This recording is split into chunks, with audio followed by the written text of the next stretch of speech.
ay rated SPG. Striktong patnubay at gabay ng magulang ang kailangan. Maaaring may masiselang tema, lengguwahe, karahasan, sexual, horror o droga na hindi angkop sa mga bata.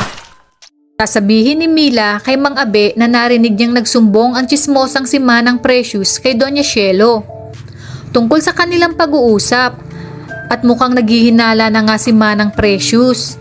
Sinabi ni Mang Abe na kinakailangan na nilang magdoble ingat dahil marami ng matang nakabantay sa kanila sa mansyon. Habang mahimbing ang gabi ay magigising si Manang Precious at makikita niyang papaalis si Mila sa kanyang higaan.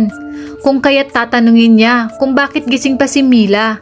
Lalong lalakas ang hinala niya na may tinatagong sikreto si Mila. Sasabihin ni Mila na hindi lang siya makatulog at kukuha lang ng tubig sa kusina. Sa kabilang banda, mapapasok na ni na Max at Lala ang Lions Den ni Leona.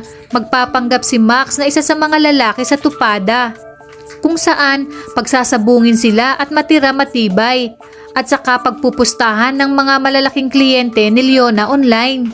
Mapapanood naman ito ni Mang Abe at mag-aalala siya dahil baka hindi kayanin ni Max. At pag natalo siya ay siguradong buhay niya ang kapalit, kaya naman gagawa ng paraan si Lala para tulungan si Max.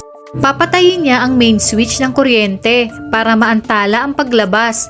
Dito kukuha ng pagkakataon si Max na makatakas at makukuha nila ang link ng video ni Leona na magagamit nila para mailabas sa publiko. At pag nagkataon, sabi ni Mila ay magagaya si Leona kay Ador. Sa kabilang banda, hindi titigil si Nico na alamin ang rason kung bakit tila nanlamig sa kanya si Ciara. Dito nga ay mapagtatanto niya na baka nagsiselos ito sa pinsan ni Ciara na si Tonet. Kaya marami pa tayong dapat abangan sa teleseryeng hinding-hindi ka patutulugin gabi-gabi, ang Dirty Linen. Kung nagustuhan mo ang bidyong ito ay mag-subscribe ka na at pakiclick mo na rin ang bell button para updated ka sa pinakamainit na kaganapan ng paborito mong teleserye. Maraming salamat sa inyong panonood at hanggang sa muli!